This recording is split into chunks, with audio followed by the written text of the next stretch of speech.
Thank you all so much for joining our introductory information session. I'll start by introducing myself. My name is Sara Wanous, and I'm a research specialist here at Citizens Climate Lobby. I'm joining from Washington, D.C., and a little bit about my background. I started with Citizens Climate Lobby as an undergraduate student, volunteering and coming out to our conferences here in D.C., and I'm lucky to have been working here for about a little over 3 years now. And while I was here, I completed my master's in climate science and policy at the Scripps Institution of Oceanography. Also on the call, we have the wonderful Alexis Hermosillo. Would you like to introduce yourself? Yes, thank you, Sara. My name is Alexis Hermosillo. I am the new state level carbon pricing coordinator, and I recently joined the staff as of November, which is I'm very excited to be on board. I'm also an elected official in my city, and I am getting my doctorate degree in organizational leadership. So I keep very busy, but I'm very excited to be here with you guys, and thank you so much for everyone who has joined for this info session. Great. And we've got just a little bit of housekeeping before we move on to the fun stuff. So first of all, after tonight's call, we're making 2 promises to you. The first is to connect you with your local organizer who can help you take local action. So look for an email from them early next week. We're also promising to connect you with additional training opportunities so you can learn everything that you need to learn to be the best climate advocate that you can be. So also look for an email from our membership team that will have information on our recommended next trainings and where to find all of the resources that you might need here. Speaking of that membership team, that's Kaylee Roach and Susan Higgins. You can reach them at membership@citizensclimate.org. Again, that's membership@citizensclimate.org. And there's a couple reasons that you might want to reach out to them after today's call. So first of all, if you are on this call without having registered for it, so if you click the link in an email that a friend forwarded to you, or if you're in the room right now with someone else watching and you're not the person who registered for the call or signed in, make sure that you shoot our membership team an email so that they can record that you were on this call and get you that promised follow-up information. Also, make sure you shoot them an email if you have any trouble getting connected with your local group leader. If you haven't heard from your local group leader by mid next week, do reach out to our membership team and they can help expedite that connection. Our group leaders are volunteers too, so please do give them about that week. But if it takes any longer than that, it sounds like there might have been something fell through there, and we want to make sure that you get connected. So make sure you reach out to them. One more time for the people on the phone, their email is membership@citizensclimate.org. So now on to the fun stuff. I got started with Citizens Climate Lobby because I was looking for solutions that are good for both the environment and the economy. How about you, Alexis? So I got involved after working for a member of Congress, and I saw how passionate he was about the environment and making and helping make progress within our society. So his passion was so infectious that I wanted to get involved, and that's why I'm here, because I want to continue the progress in my own way.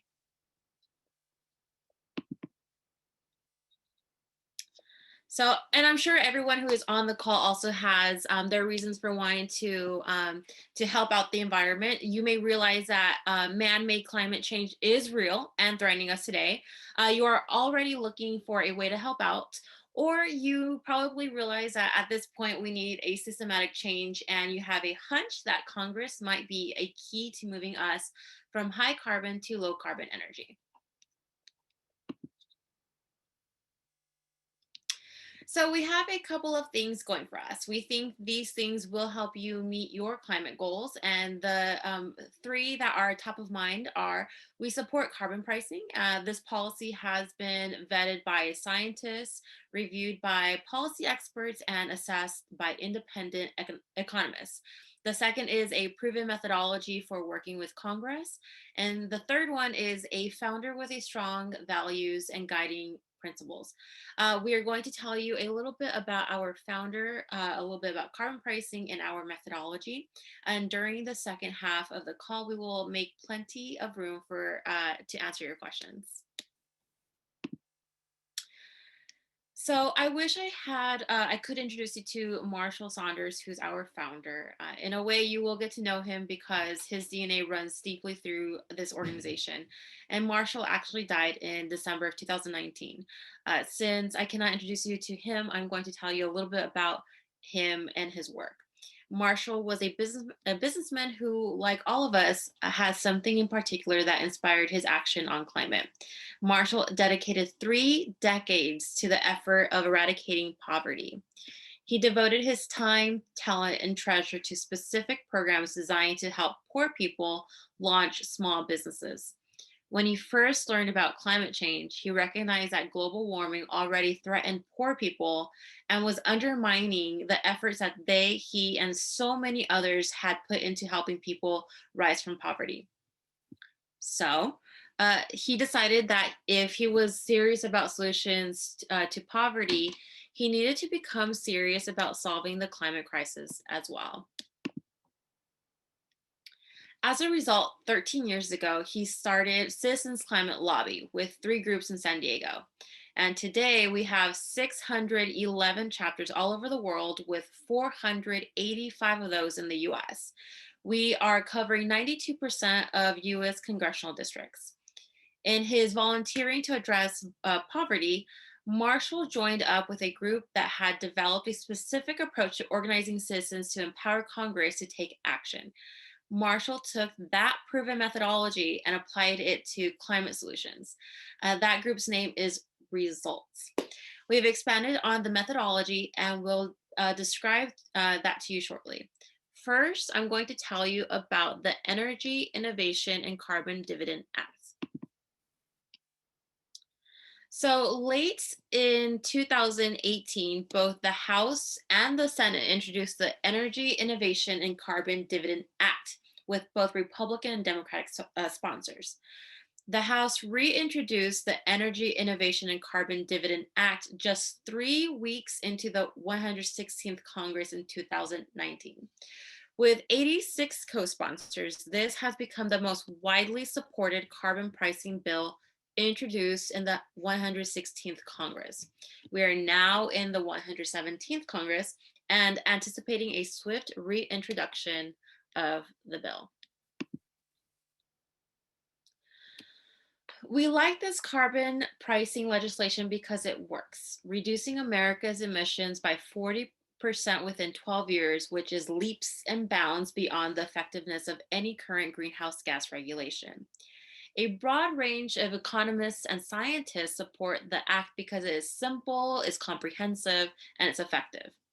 In addition to protecting against climate change, the Energy Innovation Act is good for people. The policy improves health and saves lives by reducing pollution that Americans breathe. An estimated 114,000 people die prematurely every year because of pollution. Reducing carbon pollution reduces these premature deaths, helping environmental justice communities that include Black people, Native Americans, Latinos, and poor white people who more frequently live closer to coal-burning power plants. Secondly, the carbon dividend puts money directly into people's pockets every month to spend as they see fit, helping low and middle income Americans. And not only is it good for people, but it's good for the economy. A carbon fee and dividend creates job growth right here on American soil and on main streets, in hospitals, and in manufacturing.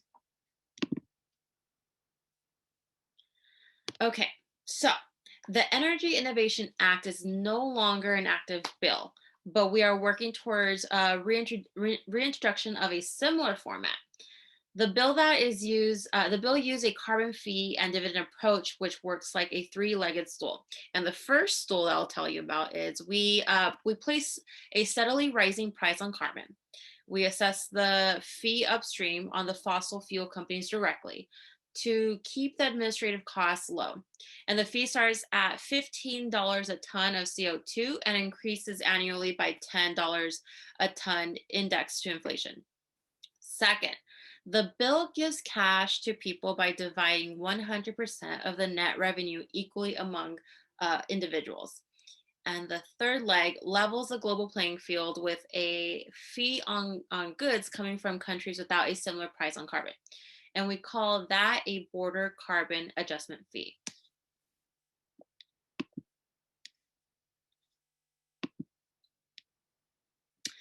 And the best time to pass climate policy is always now with the Congress that we have. The Senate is a key this Congress, and so we are strategizing to gain support in the Senate because once they move on a carbon fee and dividend bill, the House will move as well. With a nearly split Senate, bipartisan support is even more critical. And we will need 10 to 12 Republican votes in the Senate and Democrats willing to work with Republicans in both chambers. Members of Congress need to see more public support for carbon pricing. So we are increasing outreach to right of center Americans concerned about climate change, our network of environmental justice organizations, and visible support for business and community leaders and constituents. And the 2021 chapter action guide has more details on our strategy, and Sarah's actually going to put a link in the chats. Great. And speaking of strategy for 2021, we also wanted to show you all this little video that talks a little bit about how we fit with having a Democratic president or having Biden as president. With every bout with nature's fury caused by our own inaction on climate change, more Americans see and feel the devastation. If you do look at the section of his plan titled Biden's Year One Legislative Agenda on Climate Change, in the first paragraph of that section, he talks about a, quote, enforcement mechanism that will be based on the principles that polluters must bear the full cost of the carbon pollution they're emitting, and that our economy must achieve ambitious reductions in emissions economy-wide instead of having just a few sectors carry the burden of change. Now, that description is certainly consistent with the carbon fee.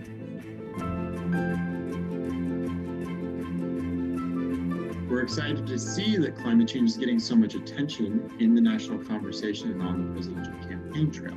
That reflects the growing political will for climate action, and that's a big positive sign. This plan shows that climate change is a priority at the highest levels of American politics. Hurricanes don't swerve to avoid red states or blue states. Wildfires don't skip towns that voted a certain way. The impacts of climate change don't pick and choose. That's because it's not a partisan phenomenon. We also want to continue to prioritize bipartisanship. Policies with bipartisan support are better able to weather changing political winds. They're more durable. We will continue to meet with both Republicans and Democrats to bring them on board with climate solutions together, ensuring the issue can be more of a bridge than a wedge.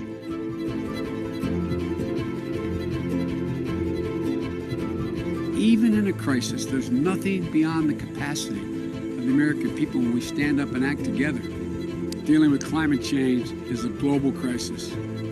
That requires American leadership. We need to get to work right away.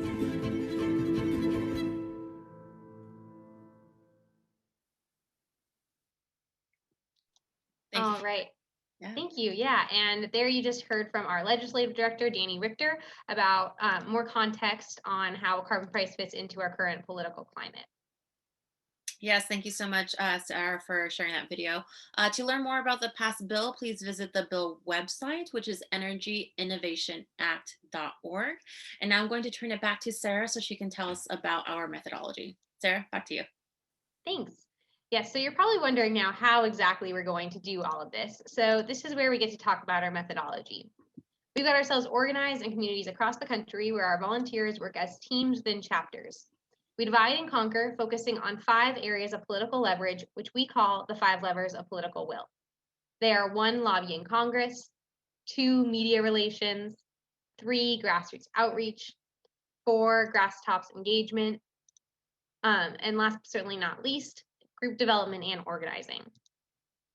Members of Congress want to know that what their voters want. They encourage their DC staff to meet with us and learn about local thinking on national policy. They also expect their staff in local offices to maintain relationships with constituents and encourage those meetings too. Sometimes members of Congress meet directly with us. In June, 21% of our 434 virtual meetings included the member of Congress.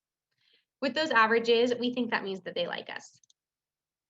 If you join the lobby team, you will be in a small group of CCL volunteers that meet virtually with the member of Congress and their staff throughout the year. Policy staff understand these policy issues, and local staff understand the personalities of their boss. Relationships in both offices help. You will ask them two things. One, would they co-sponsor the Energy Innovation and Carbon Dividend Act or one of our supporting ask bills? And two, who do they need to hear from in order to sense the growing desire for leadership on climate solutions? What you discover can help discern how your chapter can customize its work to pull on the levers of media, grassroots, and grass tops. A member of Congress cares about what newspapers print about them, what gets covered on TV, and what the radio says about them. So on the media team, your media strategy will be to address the political realities of your district or state. If you have large rural areas, you might target small rural newspapers with your letters to the editor and op-eds. A small team may meet with editorial page editors and seek the endorsement of the next bill. You might pitch a story to your local newspaper or TV station about an interesting chapter member or a local respected leader calling for action on climate change and tying the human interest story back to the bill. And members of Congress also understand that every phone call, email, or letter that they receive on an issue represents many others with the same concern. Staffers tell us that a steady drumbeat of calls and emails make a really big impact on their bosses. So our grassroots efforts can help give a voice to those who care about climate. A 2019 study from the Yale program on climate change communications said that 2/3 of Americans, 66%, are at least somewhat concerned about climate change. Grassroots volunteers recruit people to call their member of Congress on a monthly basis. We call that our monthly calling campaign. With COVID, we've gotten creative. We aren't out at community events these days, but instead we work through our own lists of friends, family members, neighbors, coworkers, and others, and ask them to commit to calling one day every month. Members of Congress also consistently tell us that they need to hear more from local respected leaders. Our members of Congress trust these people and turn to them for advice and guidance as representatives of the local community. Individual voices of local leaders make a disproportionate impact on the member of Congress. And that's why we seek their support in endorsements. If you join the Grass Tops team, you'll work with volunteers doing various tasks, including researching possible influencers, opening doors to those leaders, building relationships, securing endorsements, and then ultimately nudging those community leaders to speak directly to their member of Congress. You might ask your lobby team for guidance in order to find out which endorsers would make the biggest impact. They might suggest fishermen or small business owners or community leaders. I remember hearing a story about a group of CCLers who took their local brewmaster into a meeting with the member of Congress. When that brewmaster shared the importance of a stable climate for growing hops and making beer, it finally seemed to click for that member of Congress why it was important for them in their district to address climate change. And our grassroots volunteers help lay the groundwork so that we can achieve more success when it comes to grass tops, media, and lobbying. Presentations play an important part in our grassroots. Our presentation volunteers work as a team. Some volunteers go and line up the presentations, other volunteers give the presentations, and more volunteers still will go with that presenter to network with the audience before and after the talk and to help answer questions. Almost all of us speak informally to our friends, family, neighbors, and coworkers, giving micro presentations on the bill and finding creative ways to reach potential supporters online. We all help educate, persuade, and build a vocal majority of citizens that empower the member of Congress to move forward on climate. This work continues despite the pandemic. Our Presenters Action Team has wonderful resources on presenting. And holding all of these levers together, we have the group development team. This is the glue of a CCL chapter. The group development team welcomes and orients new volunteers, inviting them in to join specific projects and other levers. On this team, you might call chapter members to check in on their projects and remind them of upcoming meetings. These folks also organize social gatherings in person, which would be socially distanced, or on Zoom. Our director, Mark Reynolds, always says that we are betting the ranch on relationships, and that includes the relationships that we have with each other in our chapters. Our work at CCL finds its footing in our core values: focus, optimism, relationships, personal power, integrity, diversity, and nonpartisanship. All of us at CCL help to keep those core values alive in any of the work that we are doing on all of the 5 levers. Now I'm going to turn it back to Alexis to share more about our policy approach. Thanks, Sarah. So from the halls of Congress to communities across America, carbon pricing is now a popular climate policy. Abroad, the international community supports carbon pricing as indicated by the International Panel on Climate Change and in the policies of 8 of the world's largest economies. On January 1st, 2023, the second largest economy in the world will add a border carbon adjustment to its existing carbon price. Discussing popularity closer to home, during the 116th Congress, 12 carbon pricing bills were introduced, including 4 bipartisan bills.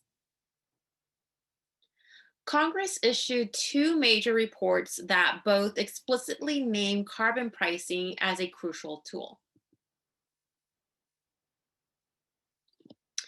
Even national commissions and local governments endorse carbon pricing.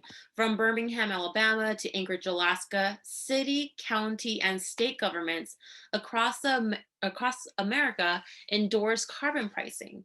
To see if your city is on that list, visit the link in the chat, and Sarah's going to help put that in the chat.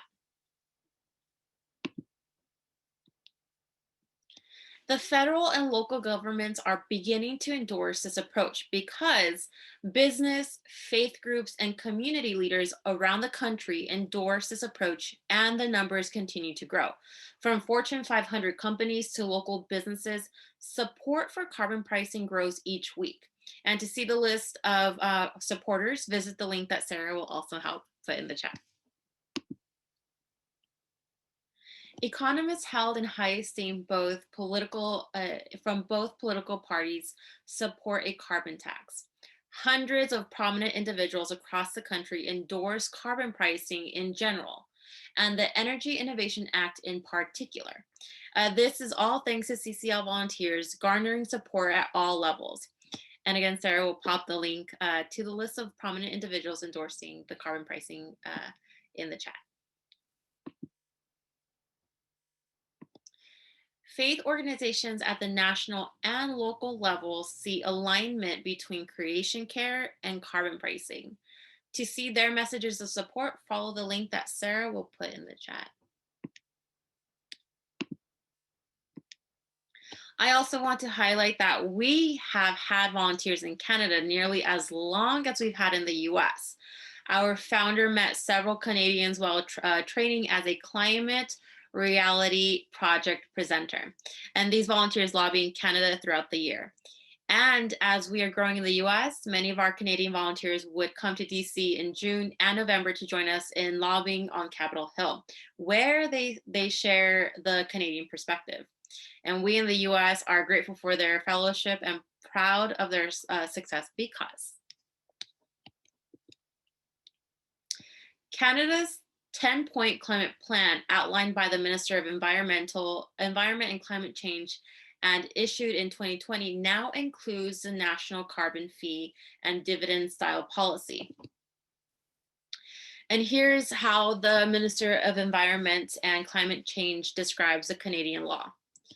Continuing to ensure pollution isn't free and households get more money back, Canada's approach to carbon pollution pricing has proven that it's realistic to meet the country's economic needs and environmental goals at the same time.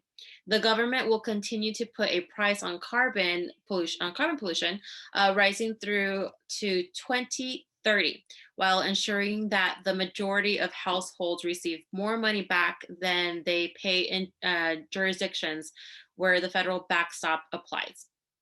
And these payments will move from annual to quarterly payments starting as early as 2022.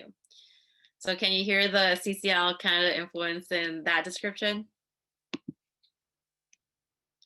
So for a much deeper dive into the language around Canadian law, you can look at the PDF of the booklet, and Sarah will put the link in the chat. And I'll ask you to specifically look at pages 25 through 30.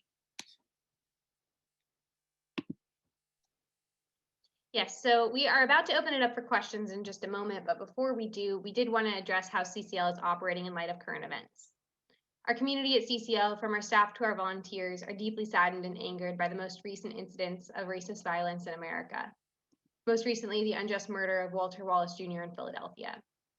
CCL denounces these incidents themselves, as well as the chronic injustice that plagues America and harms communities of color every single day. Our mission is to build the political will for a livable world, but it is clear that for many people of color, America is a far cry from livable. This feels too obvious to say, but unfortunately necessary. CCL knows that Black Lives Matter, and we support racial justice and those who fight for it. We are also heartbroken by the violence at the Capitol on January 6th. It's clear that US democracy needs us to set an example. What we do in CCL is the model behavior for our country that we need throughout the country. Mutual respect, healthy dialogue, and faith in the process and institutions of our democracy. We will continue to work with members of Congress, meeting them with the respect that we ask them to show those that they disagree with. And we also hope that you and your loved ones are staying safe in light of COVID-19. One of our core values at Citizens Climate Lobby is integrity. In that value, we say that we consult experts and use data. The experts in the data are clear that social distancing can help us slow the spread of the virus so that we do not exceed our healthcare capacity. To help flatten the curve, we've encouraged our local chapters not to hold or participate in in-person meetings in the near future. However, this does not affect your ability to join us as a part of a group of active, vibrant, and engaged volunteers. We already encourage many actions that can be done from home, like contacting your member of Congress or writing letters to the editor. We also host conference calls and video chats so that you can join from home. And on those calls or chats, you might meet with your member of Congress and their staff, or their other volunteers or local leaders. We also provide lots of training online, which I'll talk about in the next slide, but know that we can solve the climate crisis while flattening the curve. And lastly, before I open it up for questions, I wanted to introduce you all to CCL Community. Community is our volunteer communications and training platform, and it's going to be a hub for a lot of the resources that we have for you here at CCL. In the very first email that you ever received from us, you received a username and password to Community. We encourage you to go log on after this call and start to check it out if you haven't already. On Community, you can find resources and trainings on anything that we might ask you to do here at CCL. You'll find a landing page for your group to share resources and opportunities to connect with volunteers across the country in action teams, which are groups focused on specific subjects. We also have forums, which are a really great place to get your questions answered and to start discussions. So if you have not signed into Community yet, please do after this call to get access to all of those resources there. I'll put a link in the chat for you as well. But if you have a question that we didn't get to on today's call, I encourage you to head over to our forums. So the forums are a really great place for you to get your questions answered and to spark discussions with other CCL members. I'll show you how to get to them right now. So when you're on Community, which again is this place where we have all the resources, under the Connect with Others tab on Community, you'll find our site-wide forums. So again, on Community, under Connect, and then site-wide forums. You'll notice that we have one on each of the 5 levers of political will. There's a forum on the bill. There's even a forum to just introduce yourself. So no matter what question you have at CCL, there is a place that you can go to get that question answered. I do recommend searching the forums because we've got a lot of active posts already. There's probably a discussion that you can already join, or maybe you can automatically find an answer to your question. However, if you don't automatically find an answer to your question, you are always welcome to add a topic to the forums so you can get an answer to your specific question. And with that, I just wanted to say thank you all so much for joining Citizens Climate Lobby. Thank you all so much for being on this call tonight. Climate change is not a simple issue to look at. It's not something that comes easily. So I wanted to thank you all for looking it in the face with us tonight. And Alexis, do you have anything to add? Yeah, so I do have a closing story. So I'll close with a story from Lisa, who is a physician and also a CCL volunteer.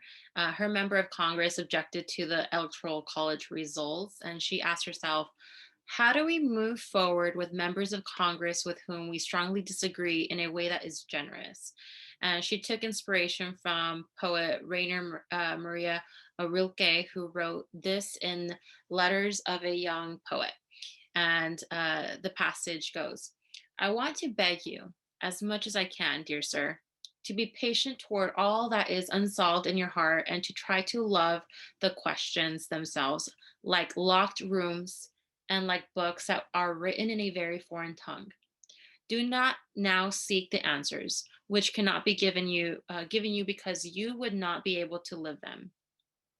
And the point is to live everything. Live the questions now. Perhaps you will then gradually, without noticing it, live along some distance day into the answer. And so Lisa said, even though I have no idea how to answer the question of how to be generous to our Congress member, I should try to live the question. So I composed a simple but honest note to my member of Congress and sent it to his scheduler. It simply said, a quick note to express my gratitude for your safety and that of Congressman so-and-so. Now more than ever, we need to find a bipartisan way forward. With hope, Lisa. So Lisa got a nice response from the scheduler, and it said, Lisa says, for what it is worth, sending my note to the congressman helped me personally feel better. I felt like I was living into the question, and hopefully when it comes time to take the next step, I can carefully live into that question too. If you would like to live into the question of how our democracy helps to solve climate change, we welcome you. And if you find yourself drawn to other avenues, we wish you the best. Everybody, good night. Thank you for joining us. And thank you for spending the past hour listening to all of the things that CCL has to offer. We hope that you join us in our journey towards climate change. Thank you for listening to this episode of Citizens Climate Lobby's training program. You can tune into more episodes anywhere podcasts are available. Inspired by what you heard today? Join Citizens Climate Lobby to advocate for bipartisan climate solutions. Go to community.citizensclimate.org to find more trainings, resources, your local chapter, national action teams, discussion forums, and more. Be sure to like our Facebook page and follow us on Twitter and Instagram @CitizensClimate. We also invite all of our listeners to subscribe to our YouTube channel for more inspiration. And together, we are creating the political will for a livable world.